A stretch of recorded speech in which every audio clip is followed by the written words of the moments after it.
Hello, everyone. Welcome to Staying Kickoff Camp. Sorry I can't be here for the afternoon session. You guys get my cool video version of my presentation on anti-bullying and mental performance. It won't just be presentation. You guys get to do some stuff, talk about some stuff too. But I do want to talk about creating a positive environment that encourages acceptance and belonging on our teams. Very important that we are encouraging with each other. We accept each other on our team, and we make sure that everyone feels like they belong on our team as well. Really important to talk about that before we really start our season.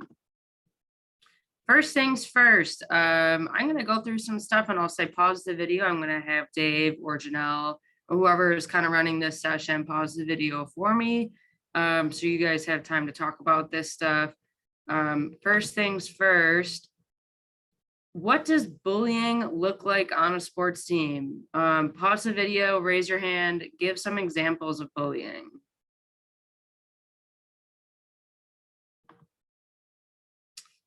All right, next, how have teams made you feel like you belonged in the past, or how have teams helped prevent bullying? Pause the video, give examples about teams in the past that just everyone felt like they were part of it, no one felt excluded, or there was really good measures put in place where bullying was just not going to happen on your team. Pause the video and answer this as well. All right, hopefully good discussion there. Number one way that I want us to work on preventing bullying on our teams this year is creating a sense of belonging. Meaning everyone feels like when they get to practice, they are a part of the team just like anyone else. When they're with you guys at tournaments, when you're roughing, when you're sitting, when you're at dinner, regardless, I want all 10 or 11 of you, however many are on your team this year, to feel like they are part of it. First things first, let's create some friendships on our teams. Raise your hand if you have done team group chats in the past. I hope I see everyone's hands raised. And raise your hand, keep it up if you have included every single member on your team on the group chats. We have a rule on 14 Gold this year that every person on our team is in the group chat. Of course, it's okay if you have texts with other people on your team, if it's one or two of you or whatever. We don't want group chats of 8 or 9 people and 1 or 2 are excluded. Everyone's in on it. Everyone's talking about stuff. Make sure you guys are spending time together at tournaments, especially during breaks. If you're sitting or roughing, one thing that I think is really important is that we're not going off on our own, or girls feel like they are just have to be on their own. We're going to all be together. You don't have to roll 10 deep through the convention center. That gets a little hectic. You can if you want. That's totally fine. But make sure you guys are at least with a buddy, or 2 or 3 or more when you're kind of bopping around at tournaments. I know you guys have probably been taught this in the past or told, but it is really important and it's still happening where people are kind of getting excluded, especially at tournaments. It's the time that you guys spend some time together. Team bonding, we love team bonding. Make sure we're coordinating some bonding time outside of practices and tournaments. I'm gonna have Dave or Janelle pause the video here. And let's hear some examples of really fun team bonding you guys have done in the past that has made everyone feel like they belong, or just giving good ideas to other teams for things to do this year. Pause the video and go ahead and share some of those. All right, hopefully some good examples there. I know teams that I've been on and teams that I've coached have done some really fun things in the past as well. Some other notes. Let's try to talk to teammates that we might not talk to as much. I'm going to make you guys do that right now.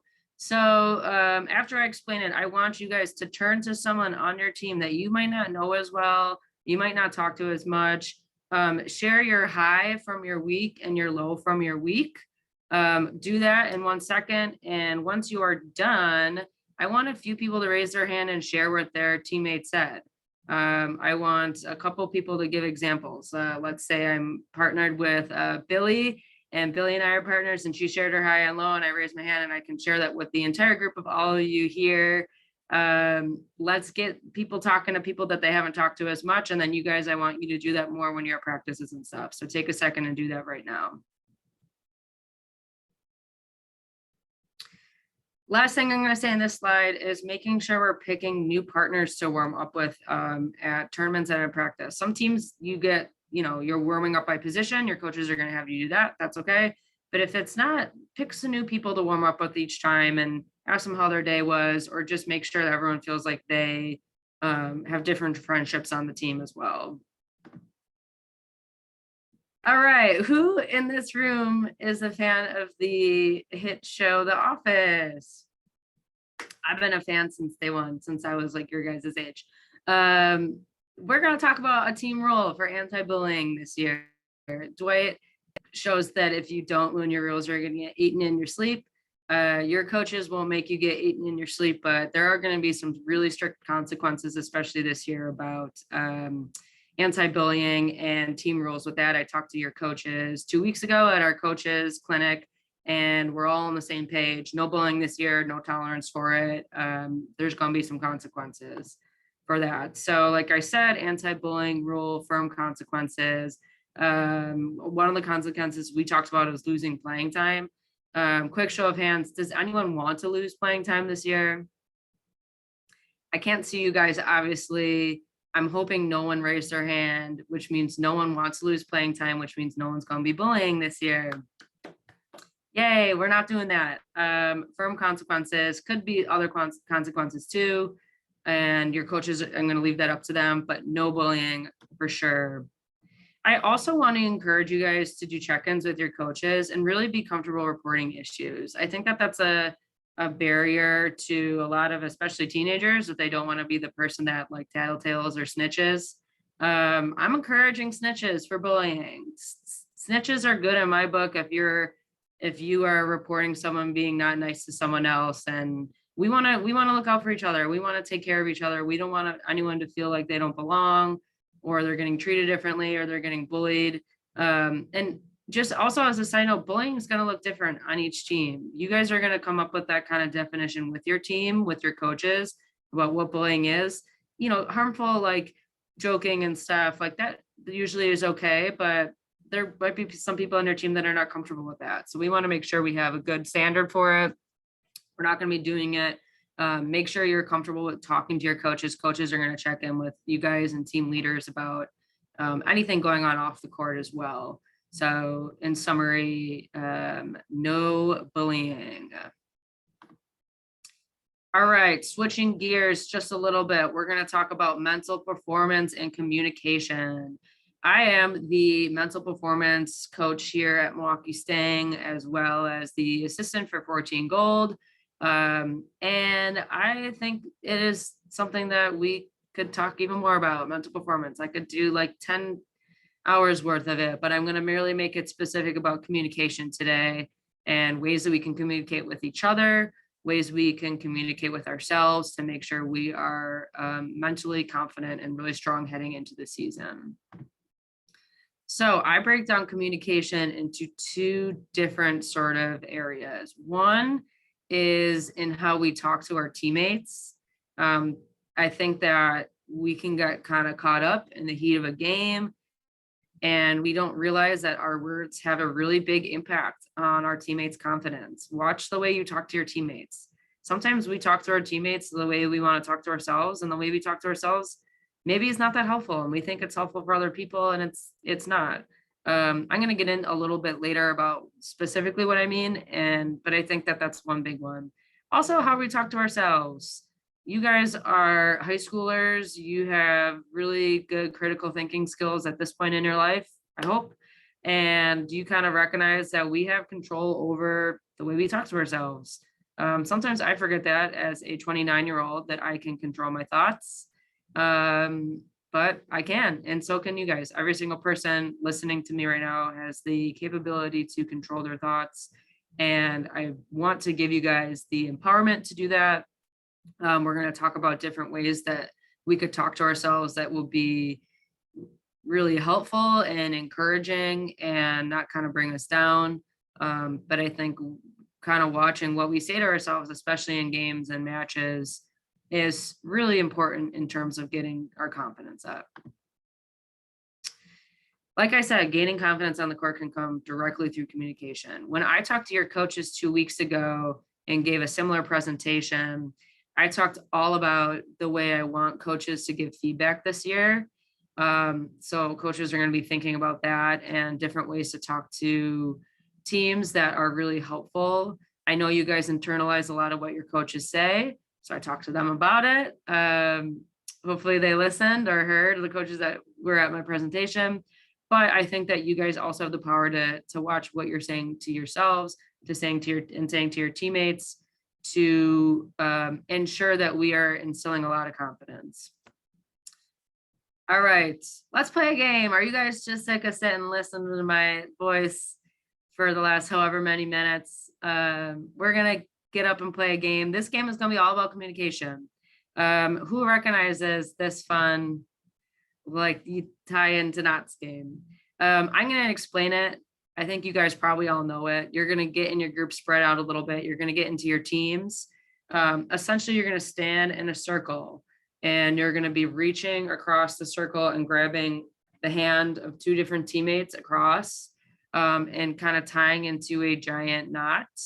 And kind of like they have in this diagram, you are going to work to then somehow get out of that knot and be then open into one circle, so no one is kind of in the middle anymore. I think you guys all know this game. Coaches, you know this game. You guys can help get it set up. Don't get it set up just yet. I'm going to explain the two different versions I want you guys to play. The first one is going to be done without talking at all. You guys are going to be tied into this giant knot, and you have to get out of it by saying nothing to each other. Coaches, if they mutter any words, they have to start over again. So make sure you're watching their team. If they say like, oh, wait, go here, that's talking. You could talk with your eyes and your body language, of course. But I want no talking at all, or else they have to start over. Once everyone is done with that round, I'm not sure how long it'll take. Once everyone is done with that round, I want us to go into round 2 where you can do it again, but you can talk. So it might be a little easier because you've done it once, but it's hopefully a little easier because you can talk to each other. Watch the way you talk to each other when you do this. Watch how it feels when you can't talk at all. We'll kind of debrief about this when you guys are done. Go ahead and pause the video and let's see how this goes. Resume the video when both rounds are done.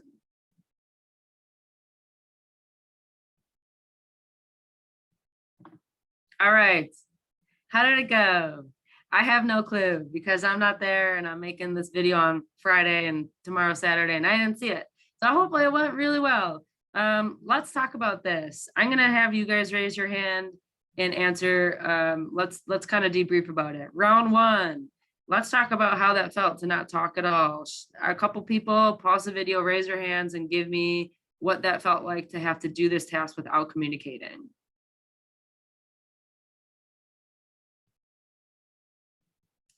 All right, hopefully we got some good answers. Let's talk about round 2.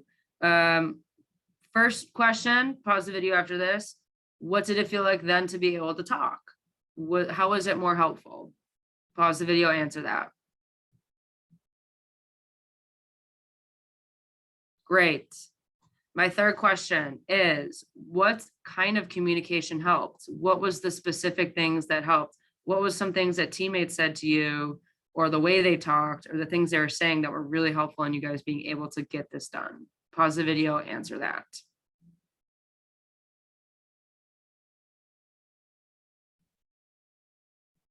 Awesome. Hopefully some good answers there as well. So I think that hopefully you guys answered the way I think you should have. Not talking and lack of communication or poor communication really stinks. It does not help really anyone on the court. It doesn't really help when you're trying to get a task done. Good communication is vital to success. It's also vital to confidence as well. So I think the way we talk to each other should be these things, specific and clear. If you are having frustrations with teammates that were just saying like, go here or do this, on the court, that kind of sounds like you got it. Or, you know, sometimes that helps people, but I really like communication to be specific. Like, hey, that was a really great pass. or that was a great line shot, or something really specific like that. We want to be specific in our communication. We also want to be loud. There's some people on your teams that might be a little quieter. I know I coached a couple over the years. You might be sitting in this room listening to me. You know who you are. I still love you, but we got to be loud when we communicate. We want to make sure people can hear us. We got to be loud so our setters can hear us. We want to be loud so our pastors can hear us, so our coaches can hear us. It's so important to have that sort of voice, especially because the gyms are loud. We got to be loud too. My third point is that we have to be encouraging to each other. I want us to really focus on not like one of my least favorite things I hear girls say is like, come on. That to me, that's not encouraging. That's like, you are not doing great and you need to do better. Encouraging would sound way different. It would be like, hey, you got the next ball, or next ball's coming, let's make it better. That is more encouraging talk. I like that a little bit better. Two things I want us to avoid when we communicate with each other is being a coach, going up to your teammates and telling them what to do in the sense of like what your coaches should be saying. I don't like it. And I don't think other coaches in this room probably like it. Let's avoid that. And negativity, that kind of goes without saying. We're not bringing each other down. Negativity doesn't help anyone. Let's avoid negativity in our communication, like by saying things like, don't do that, or, don't, I don't know, a lot of don'ts. Let's avoid that. Let's avoid the negativity. In terms of how we talk to ourselves, I want you guys to focus this year on being really either positive or just neutral with the stuff you're saying to yourself. Give yourself really good positive feedback when you do things well, like in your head, kind of pump yourself up, or just neutral. Like if you make a mistake, don't get into the negativity of like, oh, that was horrible. Why did you shank that pass?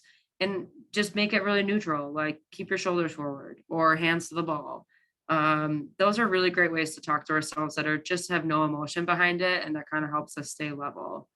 Let's make it reality or skill based. So saying like you're a terrible passer to yourself is not a real thing, because no one in this room is terrible passers. Even the middles, you guys can pass. You're high schoolers. You've passed a couple balls before. Let's make it really real. Let's not say things to ourselves that are just not true. And I want us again to be really specific and clear. You guys know at this point what I mean by that. Let's not say things like come on to ourselves. Let's be really specific about what we want us to do. Things to avoid when we talk to ourselves. Avoid living in the past, replaying mistakes in your head, being really hard on yourself about a mistake. Instead, just say what you want to do differently. Say how you can fix it. And living in the future can be kind of hard too, because it puts us in a place that we're worried to make a mistake again. Avoid that. Bring us back to the present, to the reality of things we can do differently. I know this is a lot of information for you guys right here, but just kind of a good starting point on how I think we should talk to each other this year, how we should talk to ourselves. Last, I saw this picture. I was putting this presentation together. I don't know how this picture popped up in my photos or something. But I played at Sting from 11s through 18s, and now I'm 29. So that was a long time ago. Really like before you guys were born, or when some of you were born. So I'm going to show the picture of me when I played for 11 Gold. You see this face right now. It looks a little different. Here I am as an 11-year-old. Oh, look at that. Look at that young kid. Just the world ahead of her. She didn't know that in 18 years she would be giving a presentation to a bunch of Sting kids and coaching at Sting. But just some humor to end the presentation. That is it for me. Hope you guys took some stuff out of this. Hope you're able to do a little fun with your team. Really enjoy the rest of the day you guys have here at the Sting Center. Can't wait to see you guys all in the gym. And as always, go Sting.